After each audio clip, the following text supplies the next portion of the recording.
Майк Стивенс, ақш теңіз жаяу әскерінің снайпері және оның досы Томми Мэдисон, радио бақылаушы. Оларға солтүстік Африкаға барып террористердің басшысын жою тапсырмасын береді. Алайда бәрі жоспар бойынша болмайды. Террористердің басшысы бұл жерге жалғыз келмейді. Олармен кездесуге бәдәуилер келеді. Олар қыздарын күйеуге бермекші болып келеді. Майк сасқалақтап оның көздегені дәл сол адам екеніне күмәнданып тұрады. Майкке команда келсе де ол шүріппені баспай тұрады. Солай біраз тұрып қалады да Томми оған ашуланады. Майк Томмиге жауап бермекші болып винтовкасын жоғары көтеріп жатқанда қаруының көзі күнге шағылысып кетеді. Бұны террористің оққағарлары байқап қалады. Олар оқ жаудырып жатқанда екеуіне қашуға тура келеді. Құмды дауылдың арқасында олар аман қалады. Майк пен Томми командамен хабарласып отырады да эвакуатор жаққа қарай жүріп отырады. Дауыл басылғаннан кейін екеуі әңгімелесіп келе жатып, Томми үйінде кішкентай сәбиі күтіп отырғанын, ал Майк әлі ұсын жасап үлгермеген сүйіктісі бар екенін айтады. Бір кезде олар топырақта көміліп жатқан бұл жерде миналар бар деген жазуды көреді және жерден ойыншық солдат тауып алады. Алайда Томми бұл ескі белгі екенін айтып, мән бермеуін сұрайды. Екеуі тағы бір төбе жүріп келе жатып, Томми минаға жарылып кетеді. Ал Майк оны құтқармақшы болып, ол да минаға түсіп қалады. Ол жарылғыштың дауысын естіп қалып, бір сәтке тоқтай қалады. Томми екі аяғынан айырылып, қанға бұлғанып, ештеңені түсінбей жатады. Майк оған қалтасындағы морфинді аяғына салу керектігін айтып жатады. Томми рациямен көмек сұрап жатады. Майк оған рацияның қосылмай тұрғанын айтып жатса да, Томми оны ойлауға шамасы жетпей есінен ауысып жатады. Ақыры жаны қиналып, бұған шыдамай, ол өз-өзін өлтіріп тастайды. Майк не істерін білмей тұрып қалды. Аяқ киімінің бауын шешіп, оны балтаға байлап, рация тұрған рюкзакты қасына тартып әкеледі. Алайда рацияның батарейкалары отырып қалған. Ал қосымша батарейкасы Томмидің кеудесіндегі қалтада қалып қойды. Ол рацияны күннен заряд алатын панельге қосып қуаттап қояды.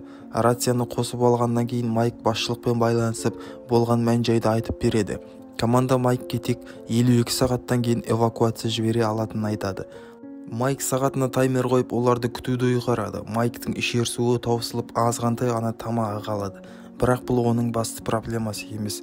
Оған шөл даланың кезекті құмды дауылы жақындап келе жатады. Майк тез арада бетін оранып, бір қолын винтовкаға, ал екінші қолын сумкаға тіреп тұрады. Алайда құмды дауыл өте қатты болып, рюкзагынан айырылып қалады. Дауыл өткеннен кейін ол қасында Томмидің жатқанын көреді. Оның қалтасынан батарейкаларды алады. Су таусылды. Күн қақ төбеден төніп тұр. Майктың үміті үзілгендей болды. Ол қолына пистолетті алып аспанға бірнеше рет атады да, бір кезде пистолетті өзіне тақап атпақшы болады. Сол сәтте ол жергілікті сол жердің тұрғынын көріп қалып, одан су сұрайды. Әлгі кісі оның жағдайына күліп тұрып кетіп қалады. Басқа амалы қалмаған Майк амалсыздан өзінің зәрін ішпекші болады. Сол сәтте қолындағы судың бөтелкесі бар кішкентай қыз келе жатады. Ол Майкке су береді де, бағанағы Майк жерден тауып алған ойыншыққа ұқсас солдат береді. Майк қызға рюкзактағы рацияны алып беруін сұрайды, бірақ қыз үндемей жүгіріп кетіп қалады. Кеш батып, күн салқындай бастайды. Майктың әлі құрып барады. Егер ол ұйықтап қалса, мина жарылып кетеді. Ол кішкентай бұтақтардан от жағып жылынбақшы болады. Бір жағынан түнде қорғанбақшы болады. Түн ортасы болғанда айналадан жыртқыштардың дауысы естіледі. Олар Майкты ұйықтатпайды. Жан-жағына оқ атып, тіпті кейбіреуін өлтіріп тастайды. Бір кезде фонарик жағып қараса, бағанадан қасында жатқан Томмиді бір жыртқыш сүйреп алып бара жатады. Майктың көзіне әртүрлі нәрселер елестей бастайды. Кішкентай кезінде әкесі анасын ұрып жатқан елестейді. Тіпті ол әкесінің елесін ұрмақшы болады. Таң атады. Майктың ешқандай әлі қалмаған. Әлгі жергілікті тұрғын тағы да келеді. Ол Майкке түннен аман шығып, жолы болғанын айтады. Ол Майкке аяғын қозғалтып алдыға жүр деп айтады. Майк оған көнбейді.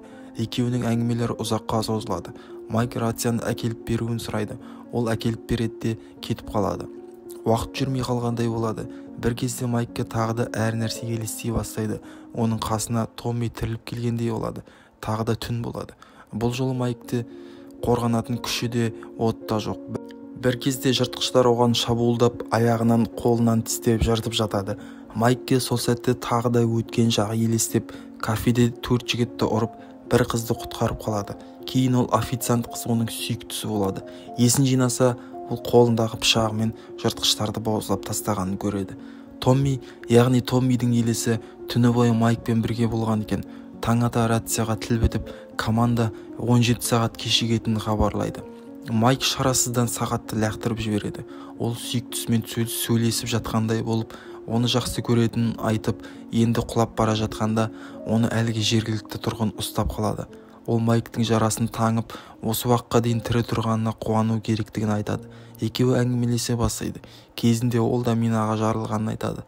Ол кішкентай қызы екеуі минаны астынан қазып, оны партизандарға сатқан және оның орнына консерві банкаларын қойып қойған. Сондай күннің бірінде минаның біреуі жарылып кетеді де қызы қайтыс болады. Өзі аяғынан айырылып қалады. Қазір оның орнында ағаш аяқ салып қойғанын айтады. Ол Майкке суды өзі әкелгенін, кішкентай қыз оған елестегенін айтады. Аяғынан айырылғаннан кейін өмір сүргісі келмейді. Бірақ бір сәтте ол ойланып, ары қарай өмір сүру керек деп шешеді. Қазір әйелімен 2 баласы бар екен. Ол Майкке алдыға жылжып, еркін болу керектігін айтады. Майкке сусын беріп, одан әрнеңелер елестейтінін ескертеді. Майкке тағы да анасын ұрып жатқан әкесі елестейді. Тіпті ол Майкты де ұрады. Ол қарсы тұрмақшы болады, бірақ көрініс өзгеріп кетеді.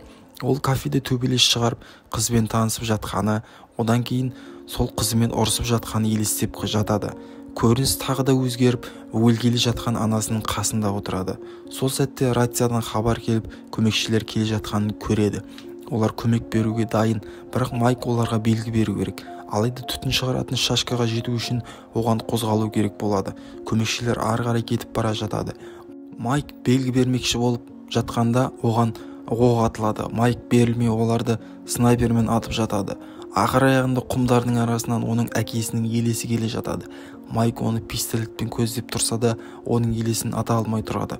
Ол әкесін кешіргендей болып, екеуі құшақтасады.